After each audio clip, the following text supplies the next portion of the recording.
So if strict gun control measures and the so-called common sense, sensible gun regulation is the answer to making our streets and communities safer, then I have one question for you.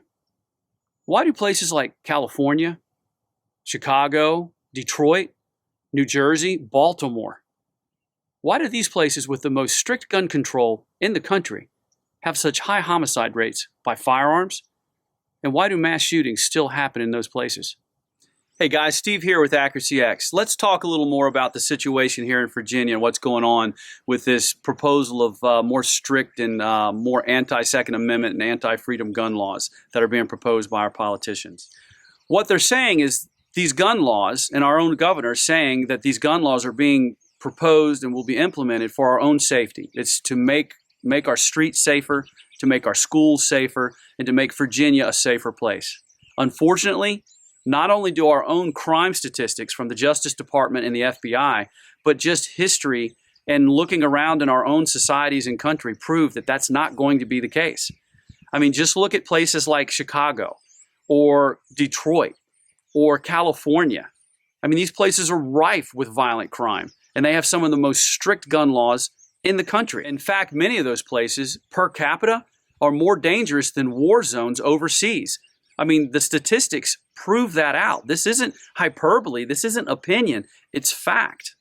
It's clear that more stringent gun laws will not make our communities safer. All of us want to address this terrible rash of violence that's happening in our communities. All of us agree that we want to do something to improve the situation. But that's not what's happening here in Virginia. What's happening in Virginia right now is politicians taking advantage of a crisis, and they're pushing an agenda that they feel is important. It's not because they think it's going to make our community safer and our children safer when they go to school or to the mall or when we go to the movies. You know, people that are not well informed and they listen to the media and politicians, they might be under the impression that there is no such thing right now as common sense gun laws or reasonable gun restrictions on the citizens of the United States or in the Commonwealth of Virginia. But that's absolutely not the case. So what I'd like to do is show everybody watching this video what a person has to do to legally purchase a firearm in the state of Virginia. And it has been this way for decades and decades and decades. So first of all, you can only legally purchase a new firearm from someone that is an FF or a company or an institution that's an FFL approved licensed dealer from the Bureau of Alcohol, Tobacco, Firearms, and Explosives. There's an entire government agency that all they do is regulate this. All right. So to become an FFL dealer is not easy. It's one of the more stringent background and vetting processes that you can have. You go through multiple background checks. You divulge tons of personal information. They do national level background checks. They do local level background checks. You have to go to your local law enforcement, usually a sheriff, and you have to submit information. They even take fingerprints that are kept on file on a national register. So these people that are granted the privilege to be able to be a federal firearms licensed dealer are already very well vetted and very well documented people in the law enforcement system. And then once that's done, if a law-abiding citizen wants to come and purchase a firearm, you have to come to one of these companies and one of these licensed dealers, and then you have to submit a lot of personal information in the process. So for instance, what I have right here, this is what's called a firearms transaction record for the federal government, what we call a 4473 form. On this form, you have to put your name, you have to put your residence, your address, your height, your ethnicity, your weight, your eye color. You also have to divulge, multiple forms of ID. So you can't just go in there and show one form of ID. You have to have multiple forms of ID, one of which has to be a photo ID. Now, that's a whole nother debate. But it all seems we all agree that photo IDs should be required when you buy a firearm from a dealer, and they are. And then you have a list of questions that you have to answer. And these are all questions that are yes or no, all right? They're very black and white. It's very clear. Question number one, are you the actual transfer or buyer of this firearm?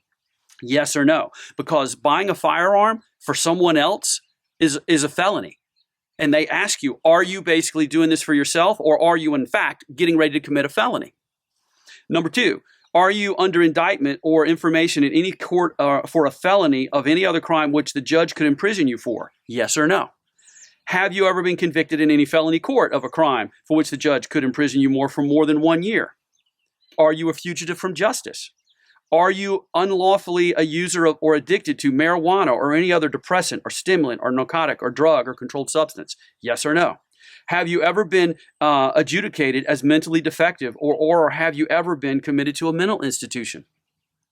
Have you ever been discharged from the armed forces under dishonorable conditions? Are you subject to a court order restraining you from harassing, stalking, or threatening your child or your intimate partner or child of such partner? Yes or no? Have you ever been convicted in any court of a misdemeanor crime of domestic violence? Yes or no? What is your country of citizenship? Have you ever renounced your citizenship? Are you an illegal alien or unlawfully in the United States? These are all questions that a person has to answer in person in front of a federal licensed firearm dealer. If they lie about any one of these, they've committed a felony punishable by years and years of prison. If the dealer suspects that the person purchasing the firearm is being dishonest on this form, they cannot proceed. If they knowingly let a transaction go through of somebody that is falsely answering this, they are responsible and they are committing a felony and will be responsible and can be held accountable for years of imprisonment for penalty for that.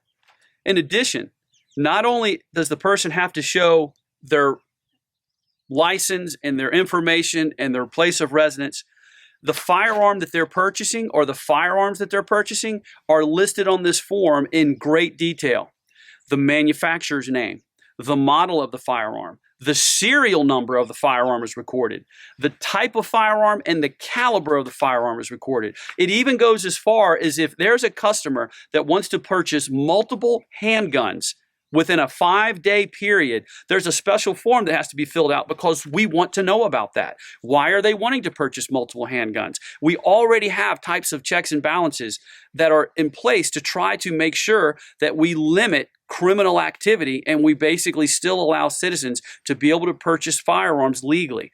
This is not something that is less regulated. Then once you get done with the federal firearm form, you have the state form here in Virginia. It has much of the same information. It has much of the same thing that's on the federal form.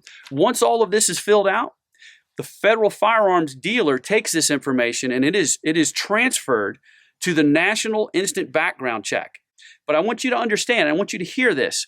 We've taken all of this information from someone and we then submit it to a background system that is the largest database of its kind in the country, that basically runs a background check to see if the person that's actually trying to buy this firearm is legally allowed to have it. And if anything comes back from that background check other than proceed and approved, the federal firearm dealer is not allowed to proceed with that transaction. And that sale cannot go through. So after hearing what is required for somebody to be able to purchase a new firearm in Virginia or a firearm in Virginia from a dealer, you could clearly see that we already have reasonable, common sense gun laws in place that are designed to prevent people that shouldn't have guns from getting them. Now, let's talk a little bit about the universal background check that they're wanting to propose. On the surface, you would go, yeah, why wouldn't we do that? And what that really means is that any transaction at all has to go through a federal firearms dealer. And like I said, on the surface, it seems like, well, maybe that should be reasonable. What that's meaning is that in Virginia right now and forever, it's been legal that two people that are legally allowed and of the age to be able to own a firearm can do a private transaction between themselves. However, this is a thing that no one ever talks about. If either one of those people know or suspect that the other person in the transaction should not and legally cannot own a firearm, they are committing a felony if they actually transfer a firearm to that other person, okay? So already we've got a roadblock there to tell people if you're caught doing this illegally, you're going to prison. You're going to be charged. But here's the problem with universal background checks. Who's going to obey these? Already we have illegal activity and we have criminals that transfer firearms and gain access to firearms illegally. Do you think because a universal background check law is now made into law that magically the criminals are going to go, oh, hey, man, dude, I wish I could sell you this firearm, but they put that universal background check in and, well, now I can't legally give you this gun so you can go commit a crime with it. It's silly to think that they will. Here's what a universal background check will do. It'll add cost and bureaucracy and administrative red tape to law-abiding citizens that have firearms that they want to transfer, that they've obtained legally, that they want to transfer. For instance, a grandfather who wants to pass down a shotgun or a rifle to his granddaughter or his grandson would not be able to do so under this universal background check until the person would be of age. And in case of a long gun, it'd be 18 years old.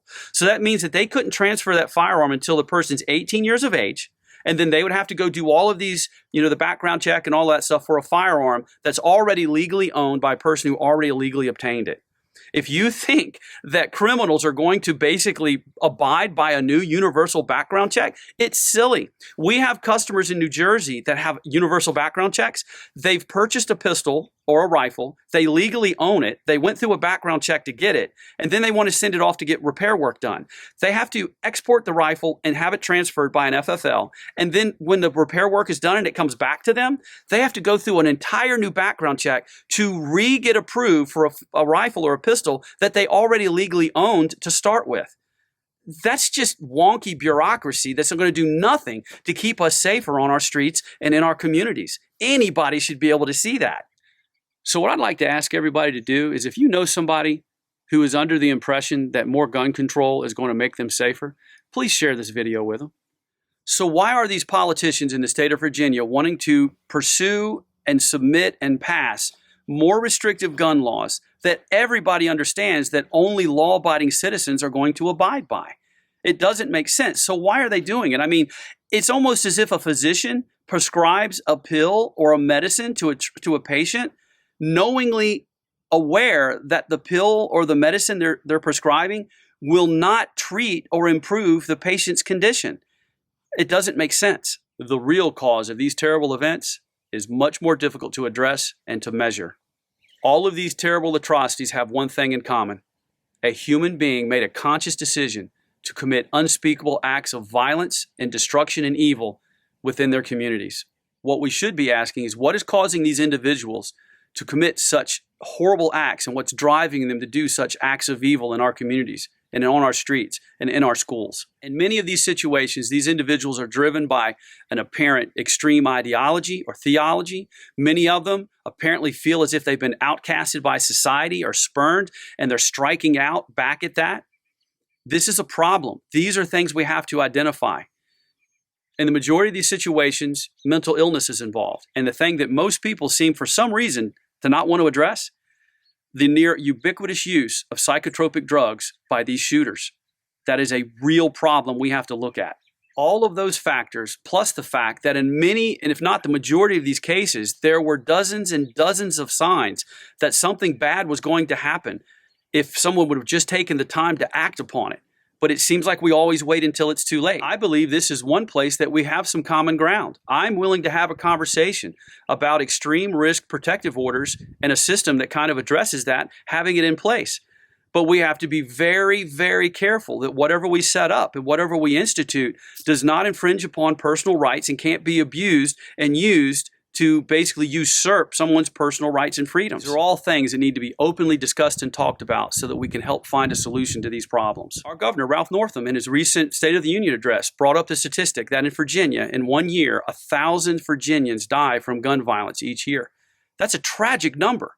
But what he didn't mention was, if we use the national statistics on crime and gun violence, over 600 of those 1,000 fatalities were due to suicide. How sad is that number? It's tragic. And that's a mental health issue. And the remaining number, the vast majority of that 1,000, are committed by gangs and criminal violence. And these are the people that are committing all the crimes anyway and are not going to abide by any new gun restrictions that our legislature puts in place. Adding more gun restrictions on law-abiding citizens is going to do nothing to make our streets and communities safer. Statistics and history show that. All you have to do is look at places that exist right now that have had incredible stringent gun laws. I mean, the 10-round magazine limit law. All right, California has had a 10-round magazine limit for as long as I can remember. And look at the crime and look at the mass shootings that have happened there. It doesn't work. More stringent gun control only impedes law-abiding citizens. Criminals simply don't follow the law. Why aren't we talking about things that will really address these problems, like mental health? Why aren't we talking about things like what's alienating and ostracizing these people in our communities that are driving them to these terrible acts of violence? I mean, blaming the firearm is like blaming matches for arsons. I mean, are we going to not allow people to be able to have a box of matches because somebody might misuse them and cause a fire? It just is not common sense, guys. The politicians want to pass these laws largely because they want to be seen as if they're doing something about the problem. I believe some of them know it won't cause any improvement in the situation, but they want to be seen as if they've actually made a decision and taken an action that's going to solve the problem. But we know that it won't. I mean, the statistics and the history, as I've said, clearly prove that. It's no different than a doctor prescribing something that's a placebo that's not going to address the real problem. And until we identify and start dealing and grappling with the real issues at hand, this disease is going to exist and continue to grow and continue to get worse. Once they pass these firearm laws, what are you going to do when the next mass shooting happens? What are you going to do when the next school shooting takes place? Are you going to go, oh my gosh, firearm laws were made more strict and that should have made us safer, but it didn't? What are you going to do then?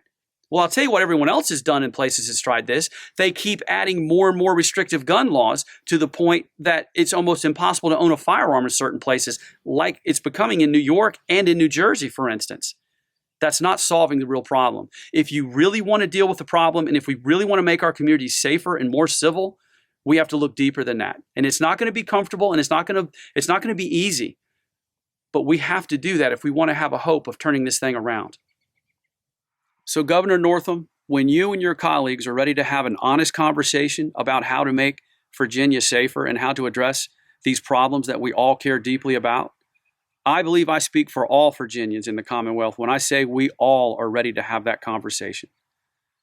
But the view that more gun control laws against law-abiding citizens, who are the only ones that will obey them, is going to make us safer in Virginia, I think anybody that's honest knows that that is a simplistic view and will have very little impact, if any at all.